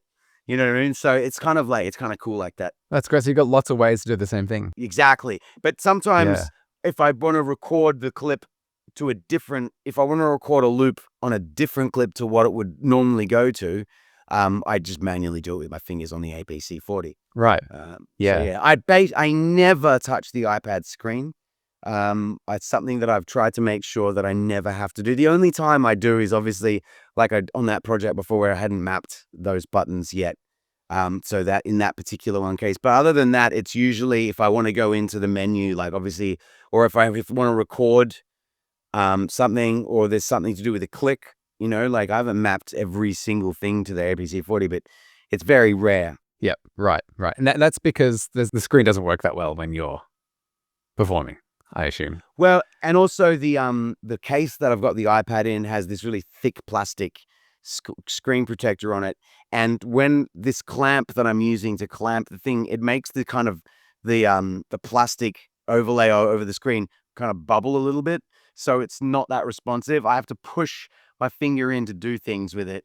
When it's not in the clamp, it's fine. It actually works fine. But when it's clamped together like this, it's not that good. So I just don't want to have to worry about it ever. Plus condensation on your finger, a little bit of sweat, or if your fingers are too dry, even sometimes it doesn't pick up your finger. So you have to lick your finger a bit and moisten it, and then it's weird.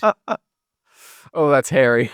As little as possible, touching the screen is the way I like doing it. But again, and also the other thing as well is simplicity is the key. I was watching Inbar and I've seen what she does, and it's like every single project she does is completely different, right? That would just do my head in. I need to have a unanimous system across all my projects. They all pretty much have the same thing. I've got drums on one, and they're always orange.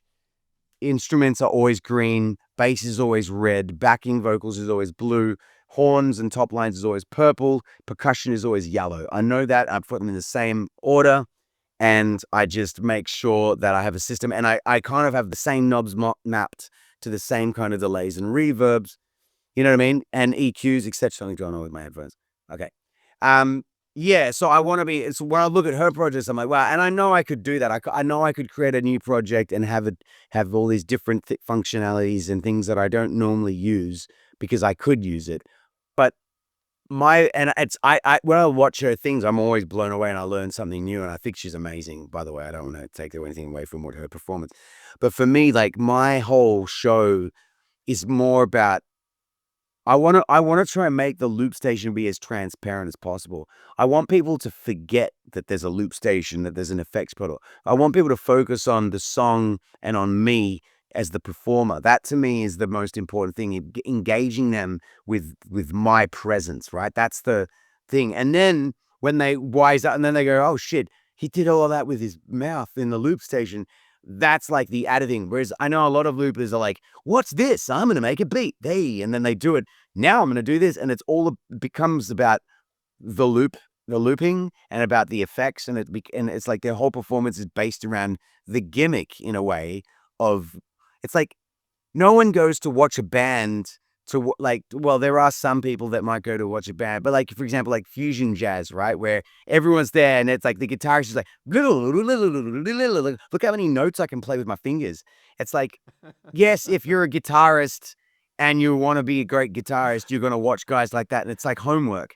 But if you're just an audience member nerds. who just wants to go, exactly, if you just want to watch be taken away on a journey musically, then no one gives a shit about how many notes you can play in 5 seconds. You know what I mean? Like, who cares?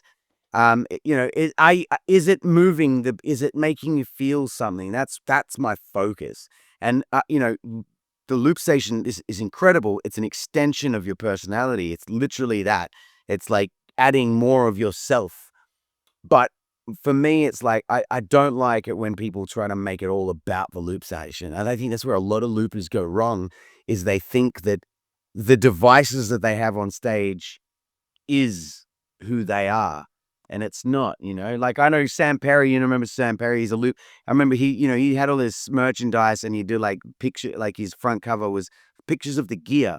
And I remember when I first started using all the pedals, I remember thinking they look so cool and twisting knobs. I wanted to make, I felt compelled to do a similar thing. But I realized no one gives a shit about what pedals you're using, really. Only the nerds care. Yep. And they can always just look it up online or ask you. But the general people, they just want to be moved by a song. And so, yeah, that's one thing I always tell loopers is it's not about the gear. It's about you, Yeah. Yep. How do you focus on that? Like when you're planning out a show, how do you achieve that effect? Like how do you balance the live loop versus the stems and how do you achieve that? Well, because a lot of people have learned about dub FX on YouTube, watching the looping videos of me on the street. And so obviously I have to do a certain amount of looping in my show. The problem is, back in the day when I was only using my loop station and beatboxing, it's fine on the street when I'm doing 20 minutes, building up an audience, selling my CD, and then sending them on their way, and then building up a new audience and selling them my CD. And I could do that and it wouldn't get boring. But when I'm doing like an hour long show in a club, it kind of did get a bit samey, because there's only so much sound design I could do with my beatboxing and with my looping. And even if I was an amazing sound designer, you do hit a wall with what you can achieve with just loops, right? Songwriting is really important, and it's key in having understanding of how to structure your songs in a way so that it can keep things interesting. But eventually you do run out of possibilities. And so that's why stems became really important, especially like I got getting headlining big festivals, playing after a band with like 10 people on stage, or a DJ like Skrillex or whatever, who's like got these incredible productions that he's done in the studio. And then I come out with a loop station and I have to somehow compete sonically. Match that. Yeah. And it's not easy. And I realized I had to start incorporating drum machines. That's why I started using drum machines.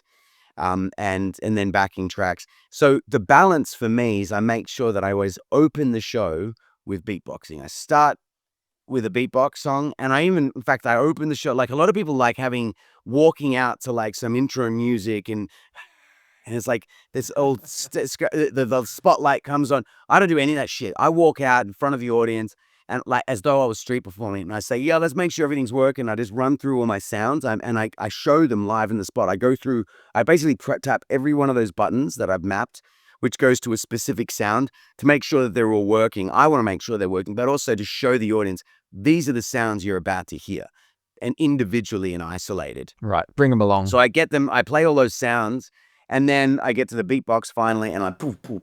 All right, let's do a beat. I loop the beat, I build up a track, and I kind of slowly build it all up, and I get people's like going, wow, he did all that, and I sing my song, and then I might go from that into another beatbox track sound, which kind of melds together. I don't start from scratch again. I just kind of add and take things away and change the key and all of that sort of stuff. Then once I've gotten to a point where I've fully rinsed that idea, like, and I've done like maybe 8-9 minutes of just beatboxing, then I go straight into like pre-recorded stuff like Fire Every Day, and I've got a set list of tracks, and I'll go through all of those, and then the way I get away with singing to backing tracks when people expect me to do looping is I do a lot of playing around with the tracks that are there. Like I bring in delays and reverbs and I play around with the EQ. So I show them that it's not just a backing track. Actually, I've got stems and I can turn stems down. I can play with the filters. I can put delays over them. I can restructure stuff. You know what I mean? And it sort of becomes, I'm still interacting with a loop station, right? Yeah. And then I can go from track to track to track. And then I've got other songs where I've less interacted with that, but it's more about the song. And I go right out into the front and I sing to the people. And I'm like, it's more of an emotive track, and then I'll go back to more hip hop beat dancing stuff and I go back to playing with it. And then after I've done maybe 15, 20 minutes of that, and I've smashed through like way more songs, because when you build up beats on a loop station, there's only so much, like it takes a long time. It takes 2-3 minutes sometimes to build all the elements together before you start singing. Whereas when you've got it all coming in ready to go, it's ready to go. Bang, you've got the track. So, I made sure that there's a combination. So I'll do like maybe intro with beatboxing and then 20 minutes of backing tracks. Then I'll go back to beatboxing and I'll do a completely different, like dubstep sort of sounding thing. And I'll go in a whole new different sounds. And then once I've rinsed that, I'll go back into backing track, which then goes into drum and bass, and all that sort of stuff with backing tracks. And again, playing with the different levels and shit. And then at the end, I'll go for the encore. I'll do it again with beatboxing, and then 2 or 3 more backing track tunes. So I'm sort of doing a combination throughout the whole hour and a half, essentially, constantly going back and forth, sort of thing. Yeah, keeping it fresh. That's cool. Yeah. You're almost kind of using it like using the stems plus the gear like an instrument too. So you're creating something fresh still. Yeah, exactly. And I've got, again, with all the different filters and stuff, I can resequence stuff if I want to. I don't really so much, because when I got a new track in my set, I experiment with it a lot until I find the best way to perform it live.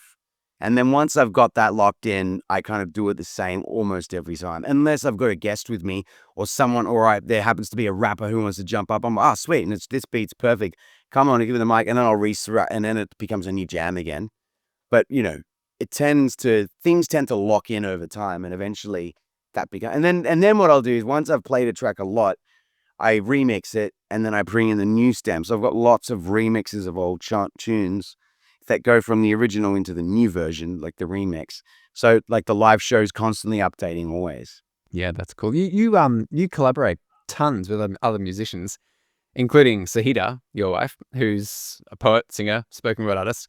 How have all of those collaborations influenced your shows and your music?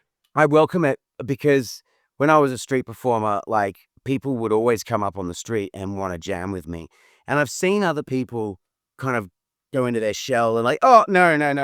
And it's like, I'm not like that. I've always been like, yeah, man. And the way I see it is like, it's a win-win every time. Like, if someone gets up and they're terrible, right? I look awesome because I look better compared to them. And I was so generous of letting them jump on my tune.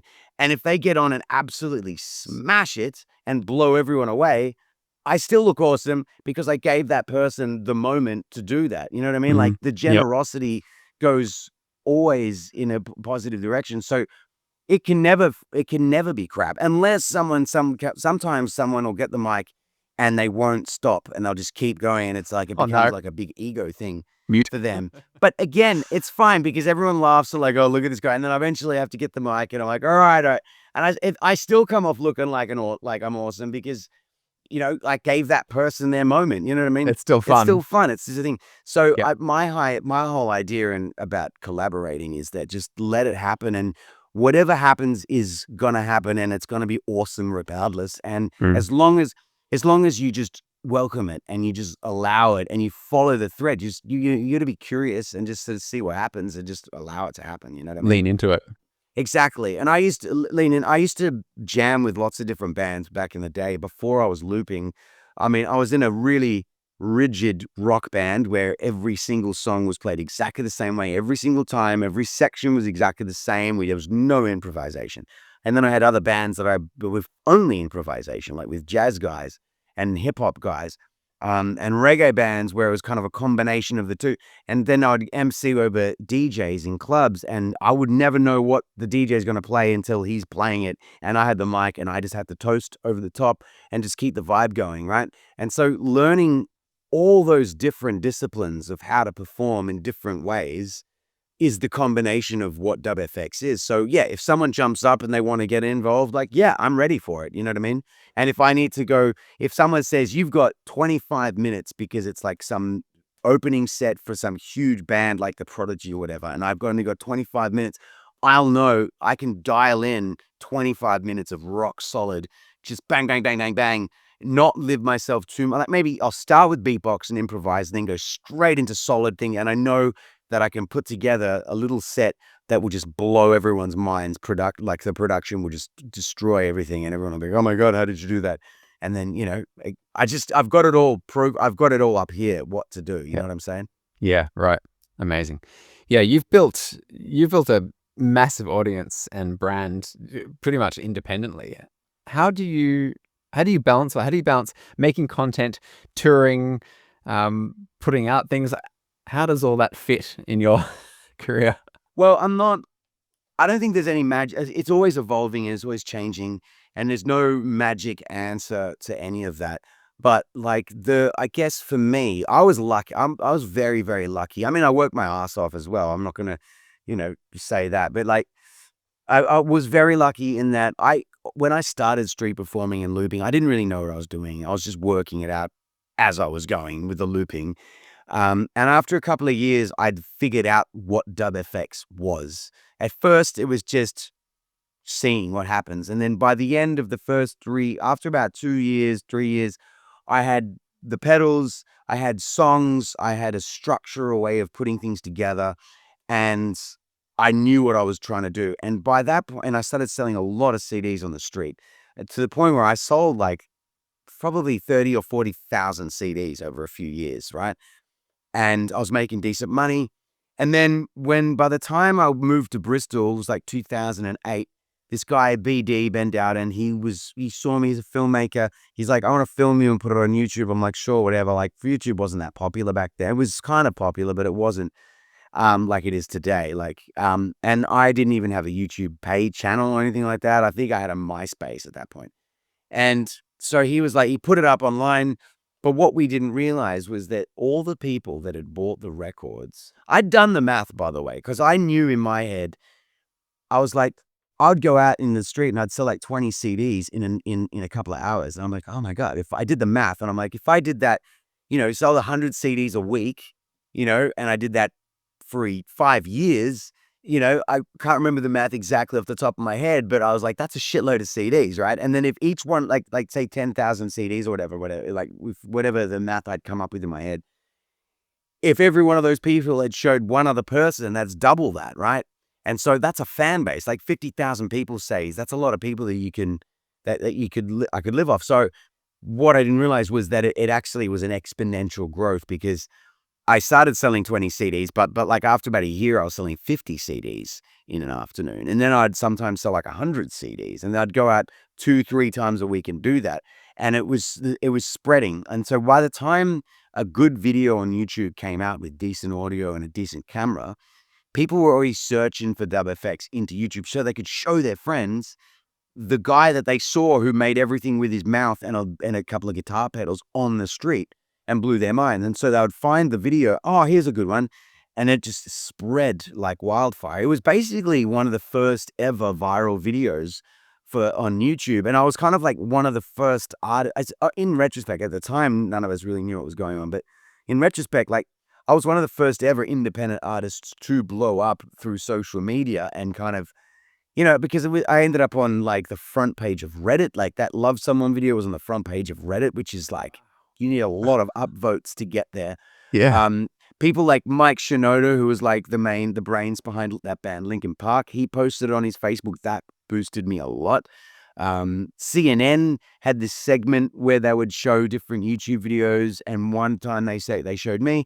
Ellen DeGeneres got in touch. They wanted me to go on the Ellen show. I said no, because I don't like that show and I don't like her, and I didn't want to be part of that. All these big brands like Coca-Cola, Red Bull, Nestle, They all wanted me to be on. They all asked me to do work with them, and I said no to all of them because for me the definition is selling out is promoting something that you don't believe in or that you don't agree with. That to me is the definition of selling out. And so promoting Red Bull and Coca-Cola and all that shit, I was just like, fuck that. I'm not going to help you sell your poison. Even though it probably right now I wouldn't have a mortgage to pay off and all of that stuff. But, I sleep at night knowing that I've, been true to myself. And at that time as well, social media was working really well for me and I was getting gigs. I was playing all over the world. So the balance, has sort of come and evolved over time. To finally answer your question, is a long way of explaining it, but like you kind of need to hear the backstory to I understand. like the journey. My flow now is after touring for years off the back of those YouTube videos, I built up basically a network of independent promoters all over Europe who, knew that they know they can sell anywhere from 500 to 1,500 tickets for a dub effect with a dub effects show. Depending on the region, the city or whatever. So I've got this network of promoters that we can reach out to and say, hey, look, we've got a new album coming out. So that we're going to do a tour. So every 2 years, I'll do an album tour. I release an album and do an album tour every 2 years. And then off the back of all those gigs, the club shows, the festivals will then, they all talk to these promoters and they're like, how many tickets did Dub FX sell? 1,500. Wow. Okay. He's worth about 15 grand. For a festival performance, right? And that's how they look at your ticket sales and they say you're worth this much for the festival season, essentially.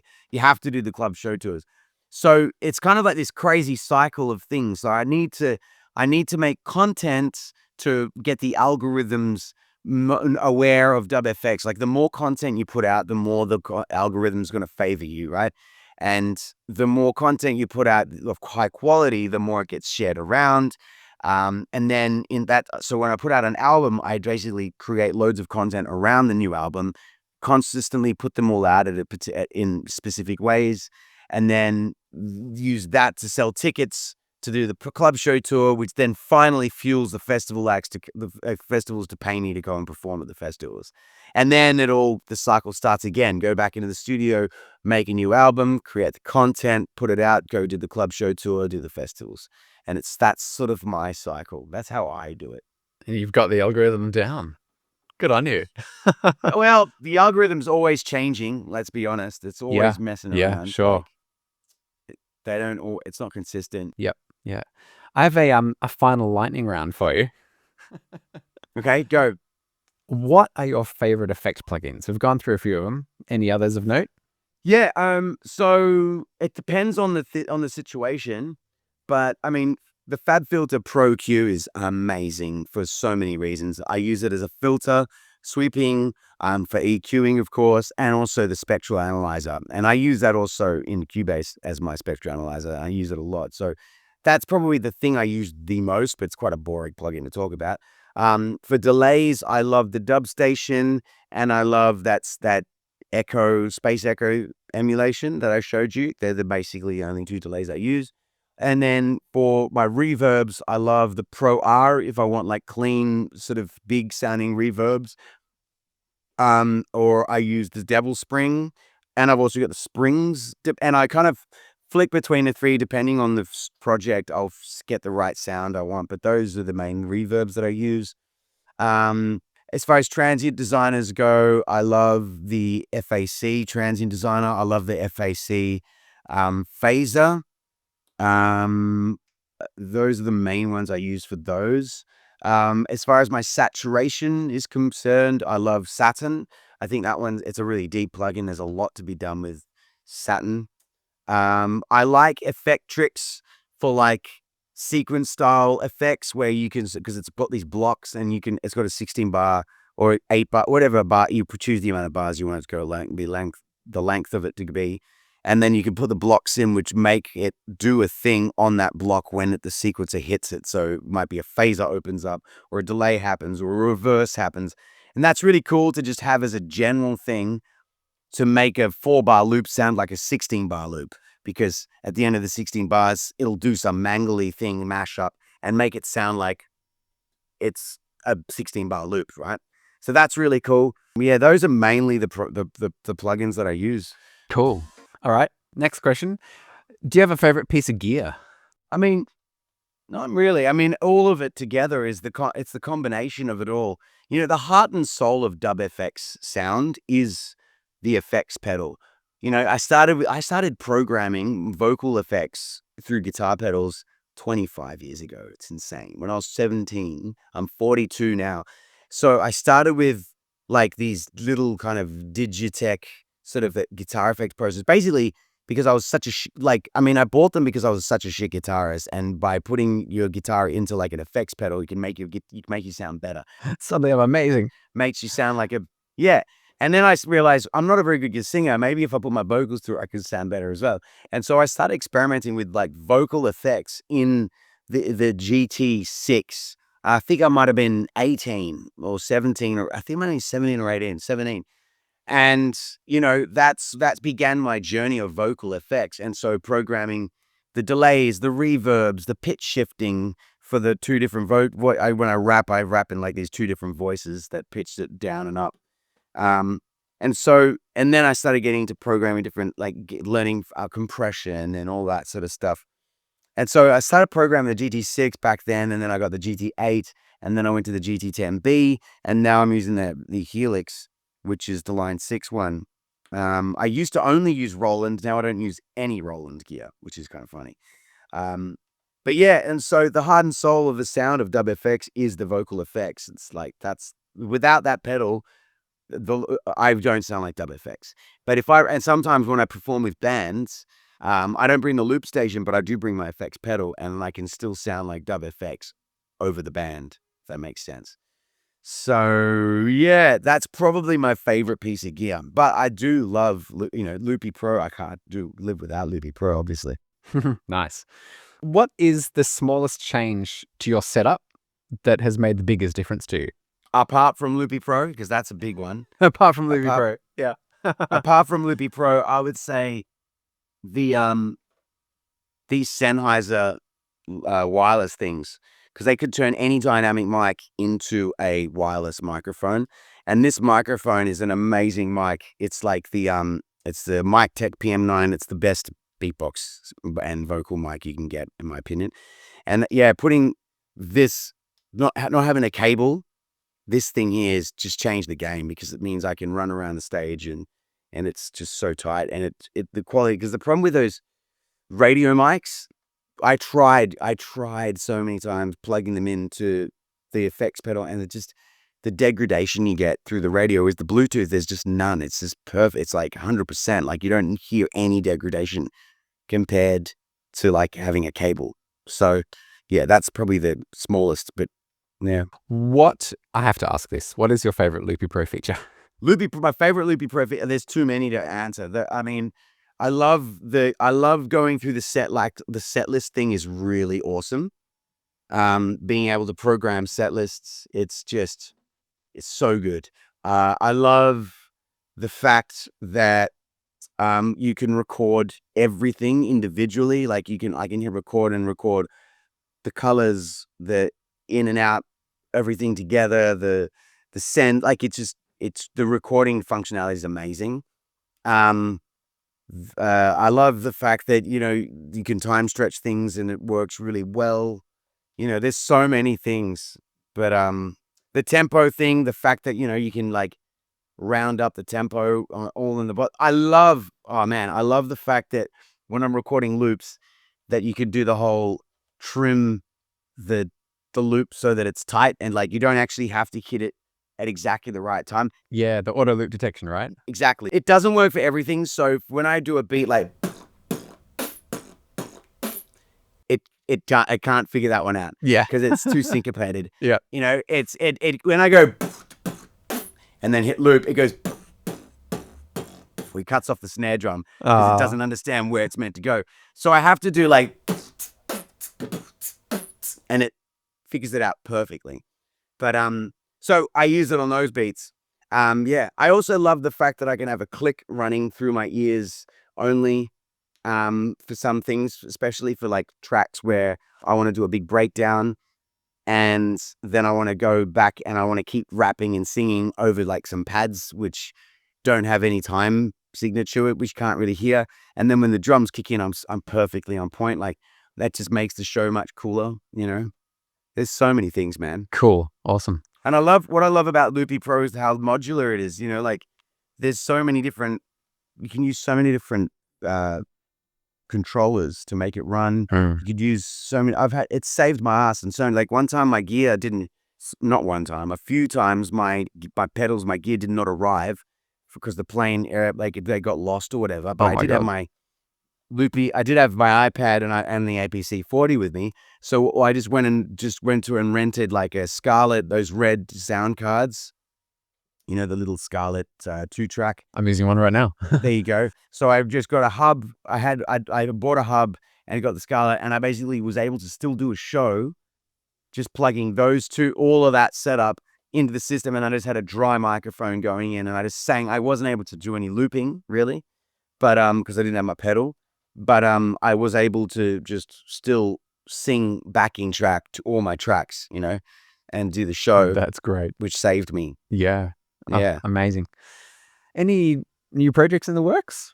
Yep, new album working on right now. I played you one of them already, actually, but you didn't know because I didn't tell you. But I recognize it. yeah, I've sent you all the tracks. You know, I love it. Thanks, man.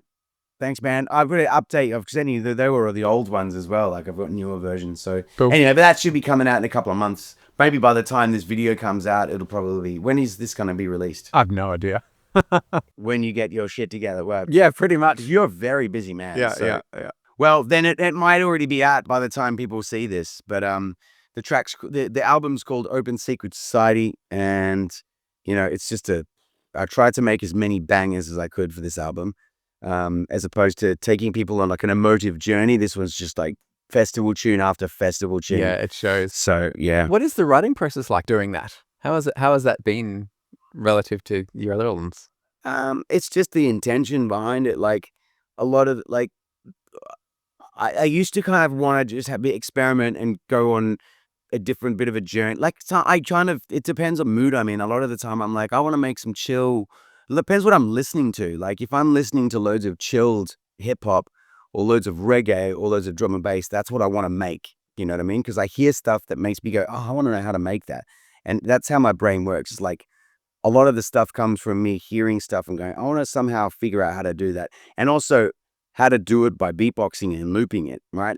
But yeah, I'm a music producer in my mind, like more than anything. So I'm always trying to figure out how to up my game.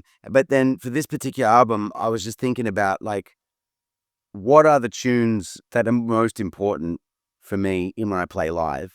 And they're the bangers.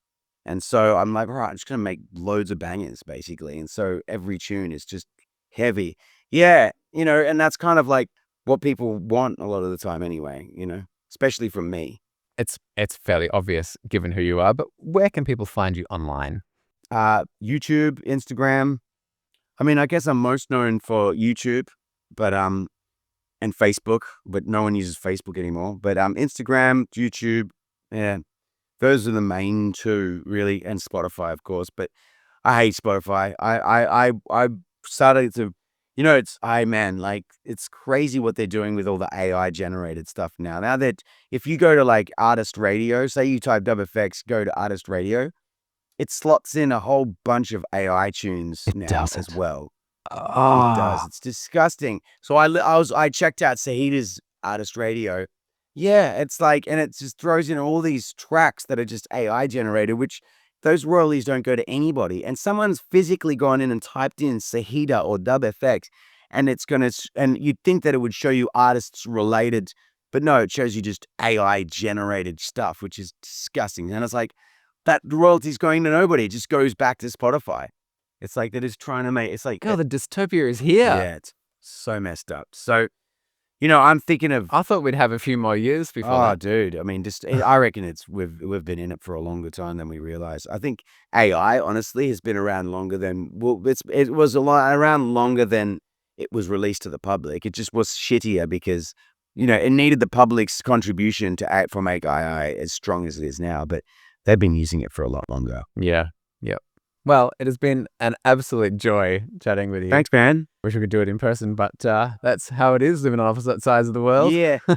And if you want to do follow-ups or anything like that, we can do it again at some point, man. Let me know. Sweet. All right. Well, yeah, I'd love to do it at some point. Yeah. Thank you so much for your time. It's been a joy. Thanks for having me, Mike. But thank you, Mike. Honestly, the world needs more Mike Tysons. Thank you. Know, 2 is not enough, honestly. It's like John Malkovich. No, but seriously, like, seriously, this project, I rep you all the time. I'm always telling everybody about this program. Whenever anyone tells me they're a looper, the first thing I say, like, have you tried Loopy Pro? Check it out. Watch my tutorial on YouTube. Get into it. It's awesome. And yeah, I've turned a lot of people onto it, and for good reason, man. I can't thank you enough. And I don't get any royalties. I want people to know that. You don't pay me to do this. Well, sometimes you pay me to make a video, but that's normal. But no, I don't make a royalty off anything. I want people. I like to pay you, but well, you can pay me. No, but whatever. No, I don't. I'm happy, man. I as long as the thing for me is the fact that people don't realize, like, when I would tell Roland or Boss, hey, this feature would be cool if you could add it, deaf ears. With you, you're like, all right, check the App Store in 30 minutes. It'll be it's in the update. And literally it is. Like, so many times when we were on tour together, I'd say, hey, it'd be great if you could do this thing called set lists, where you could just like put the projects in and just cycle through. You're like, okay, great. And like a day later, you'd incorporate it. I was like, bang, using it. You know what I mean? Like, that's really special, man. And so, like, again, like, it's a great symbiosis, because it works for me too, right? Like, it's such a great thing to be able to have someone who's using this professionally be able to tell me what's important. Yeah. It's great. Well, but also the fact that you're listening is a big one, because I think a lot of developers don't listen. So yeah, I appreciate you, man. And you've turned this into an amazing app. Thank you. I'm sure I'm not the only person contributing. I know there's other people contributing too, but like the things that I've asked you to put in there that are game changing for me. I can't even remember all the things. The only things I can remember is the set list and the tempos, but there's been more other things that I asked you. I can't remember what they are right off the top of my head. Oh, hell yeah. Yeah, we've been talking about it for many years. Yeah. Yeah. Thanks, man. Good on you. You're a champion. You're a champion. Good to talk.